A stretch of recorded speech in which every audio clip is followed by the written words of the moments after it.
I'm concerned massively. I think it's a big wake-up call for Man City, be it in the transfer market or be, Pep Guardiola's future. What's going to happen next? Because that is alarm bells for me. That could you mitigate that result against their injury problems right now?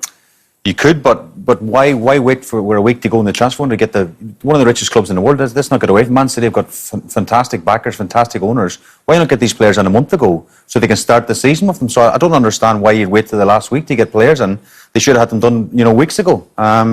So there's a big worry on the recruitment as well. Who's going to come in to strengthen that team? They look far from the team that many have got predicted to be chasing Liverpool down for the title. They look flat today. Unless De Bruyne was going to produce an amazing pass second half and drop it on a sixpence for Raheem Sterling, I couldn't see a goal coming from anywhere else.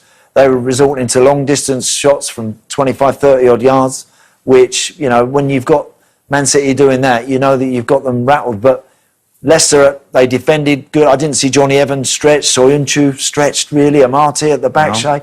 Never saw them getting disrupted and pulled around. Nice and solid, and they had the great pace and the real killer instinct about their game today. Leicester, very, very good. Yeah, just take a look at this. This is quite something, really.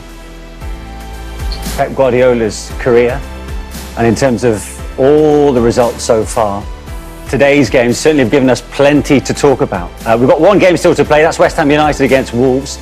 Sheffield United lost to Leeds United. That was down to Patrick Bamford's late winner. Gives Leeds back-to-back wins. The Blades have lost all three of their league games so far without scoring. Newcastle rescued an injury time point against Tottenham from the penalty spot after a hugely controversial handball decision. Manchester City thumped at home by Leicester, with West Ham looking for their first points of the season at home to Wolves. And so as a result of that, Leicester City go back to the top of the table. They've won their first 3 games of a top-flight season for the first time ever. They didn't even manage that when they won the title back in the 15-16 season. Everton, the only other side with a 100% start after 3 games. Arsenal have got a chance, of course. They're away to Liverpool on Monday. Early days, of course, but Chris Wilder's Blades rock bottom without a point or a goal to their name so far. Fulham, West Ham, Burnley all still looking for their first points, with the Hammers to play a little later.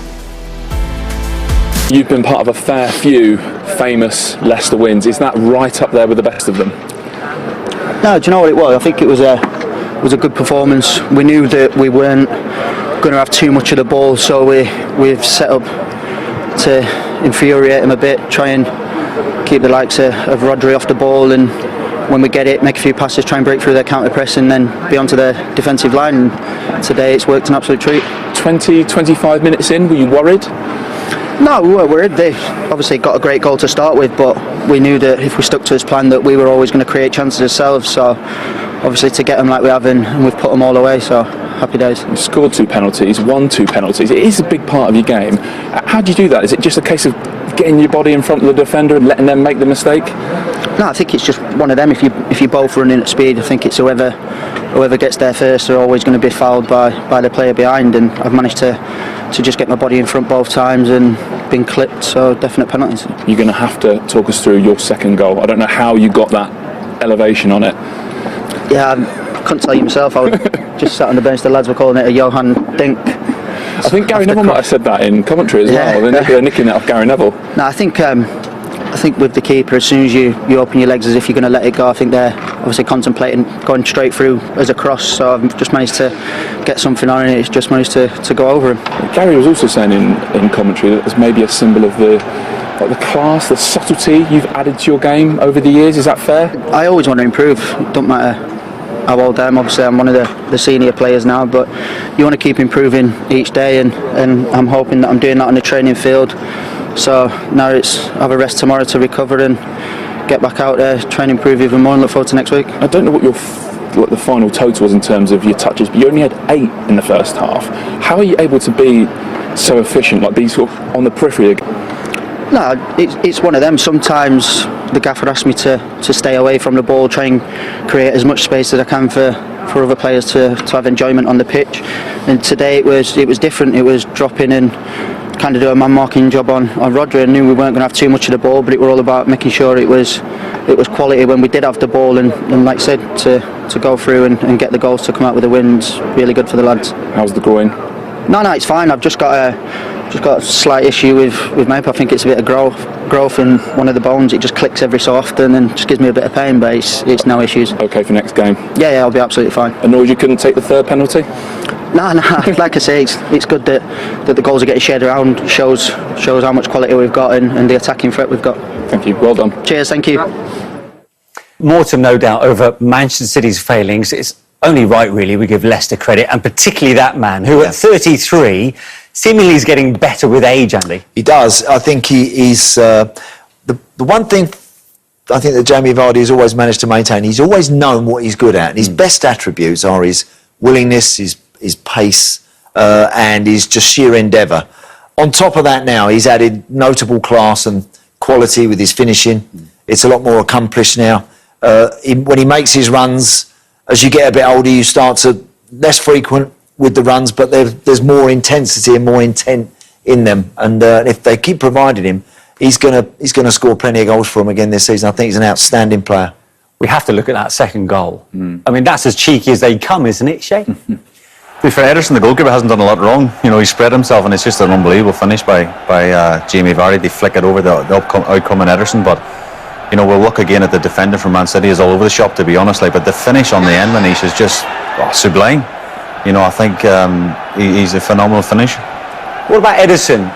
Is there anything from a goalkeeping perspective he could have done about? I think at this point, when he's that close, Manish, you're just trying to spread yourself, make yourself big, and he's done everything right. We work on that in training. You know, spread your legs, open your arms, try and make yourself as big as possible. Yeah, this is interesting, Shay. Yeah. You mentioned a point here about whether or not Nathan Ake, just because he's a Bournemouth player, clears this up the line. Yeah. Man City, should he go back to the goalie? For me, all day long. I mean, last year at Bournemouth, as you say, Eddie Howe might have told him, you know, clear your lines, will squeeze the pitch. But now you're playing for Man City, you're a £40 million defender. Yes, you're left-footed, and you want to clear your lines on your left strong foot. But for me, knock the ball back with your right foot back to Ederson. Guardiola. You know, that's the possession-based football that Man City play. Go back to Ederson, one of the best goalkeepers in the world with keeping the ball, and go out the other side on it. Yeah, and that is a brilliant finish. Whichever way you want to dress that up, and you can look at goalkeepers there, but that is a brilliant run from Castagna, who has impressed again today. But that is a finish of genuine class. Aguero, Jesus, any of the guys up the other end. On a normal occasion for City would have all marvelled at that finish. I think Brendan Rodgers has to take credit as well for Vardy, because before Brendan went to the football club, you know, Vardy was on the bench times. He was out of form. He was out of sorts. He was chasing out in the wings, trying to track stuff. I think Rodgers got them and says, "Jimmy, we want you in the middle of we want you where you're going to do damage." And I think obviously his goal record, 5 goals in 3 games at the start of the season? It's 4 of them from the penalty spot. Well, it doesn't matter. He'll take whatever, and that goal today is just phenomenal. He won a couple of penalties. Let's have a look at the second one. It was a foot race, really. Vardy against Eric Garcia. Any debate in the decision, Andy? No, not at all. Garcia's just not aware of Vardy's run, and he's so quick. He's on the move a little bit. He gets his body. He deliberately puts his body between Garcia and the ball, and the City man's lost his awareness. Not really sure of where he is. Has a little nibble at it there, and it's a penalty. You know, it's a great run. It's a clever run. And it's another emphatic slot into the corner.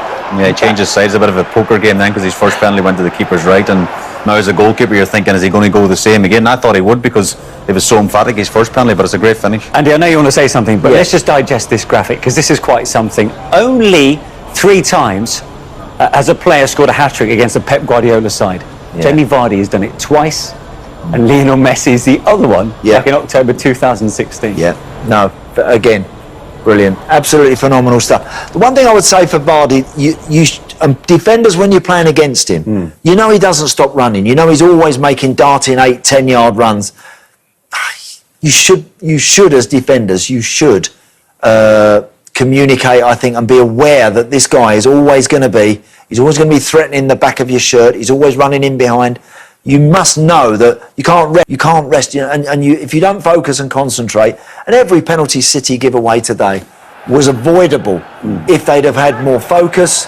We mentioned about Kyle Walker being in the wrong position here, then he's the wrong side, he tries to again pinch the ball, concedes the penalty, and every time, Shay, it was almost like same thing. Yeah, I mean, the back four today for Man City is a real concern, a real worry. I was sort of saying off air, and Laporte's on the bench, and for me, if Laporte is fit enough to be on the bench, he's fit enough to start the game. He's their best defender, and Garcia and Ake and even the 2 fullbacks, defensively today were found wanting so many times. I mean, that's just you seen that in the schoolyard. You go, that's a penalty. What are you doing? That's ridiculous defending. Yeah. Worst case, he's got the wrong side. Yeah, we spoke about it at half time, but just chase him back in. He's still got to beat the keeper on a tight angle.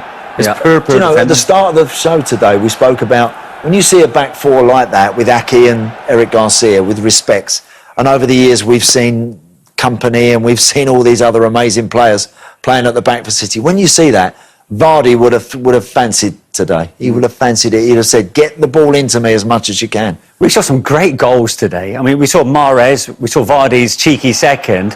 What about James Maddison's? Well, sometimes when one of these goes in, you think, could the goalie have done more? You can't do nothing about that, Shay, can No, you? it's a phenomenal strike. The only thing I would say is again, I know I'm not in Garcia's case here, but you see he's cut inside. Garcia's got to get down the throat of the ball. He's got to get closer to him. He backs off and he backs off and he backs off. It gives him a free hit. Yeah, he gets close right at the end. When you see a player like Maddison, you know his quality. He's a fantastic finisher. And he turns his back at the last second. And from a goalkeeping point, Andy, the Ederson has absolutely no chance. You've got to give Maddison great credit. It's He's a actually fantastic finish. He's got a load of time there, and to weigh that up. He's got too much time. You can see Andy's going to strike as a defender. Yeah. You've got to get in his face and have a If full that's De strike. Bruyne, you're playing against Kevin De Bruyne. Yeah. You know, if you give him that amount of time to pick his head up and have a look, he's going to do that. Maybe because it's just, I mean, James Maddison's a very talented player, but get out to the ball, get out to it a lot quicker. James Maddison had a say as far as Leicester's fifth was concerned. They played devastatingly on the counter-attack, brilliant finishing, and they thoroughly deserved that. It's a brilliant I performance. think Vardy mentioned in his post-match there about their setup, and you've got to give, again, Brendan Rodgers great credit, because they knew you had to give up possession. They sat deep. He got on Rodri to stop him sort of dictating the game from there, and they knew with the pace of Barnes and Vardy, they're going to cause them all sorts of problems, and they didn't get fazed by the early goal. It was a set play. We spoke about it at half time. They didn't lose the game plan. They didn't lose the plot. He says, okay, we'll still sit in tight. We'll still let them come at us. But the counter-attack was on all day long. Really special win. What was key to it? Well, I think to beat Manchester City, you've got to run like hell. That's the first. Have that mentality that you're going to have to work. You know, how they move the ball, the tempo. I thought our tactical discipline was very good. But we wanted to sort of condense the pitch in our half, and in the right moments press the game. And then, of course, because of the counter press, you have to get your passes off quickly. And we know we've got speed if we can do that. So we fall behind to you, and that was a brilliant finish. Worried in the first 25 minutes? No, I think because you always are going to come under that pressure. You know, they start from the off, control the game, dominate the game, and of course, if you concede early like we did, then of course you maybe can worry a little. But I thought we showed good composure, we stayed calm in the game, and then we showed enough in that opening period that if we can make our passes, we can cause them a problem. And actually, I thought we had the better chances in that sort of first half. So, but no, I thought that, you know, real good tactical discipline in the game, showed our quality, played the system very, very well, and it was absolutely brilliant result and performance for us. You adapted your shape and your game plan from what we normally see. Just tell us very simply what the game plan was. It was probably taken me, I've got to be honest, about 13 years to play that way as a manager. You know, since I first became a manager, I'm obviously very much about attacking and being aggressive and pressing the game.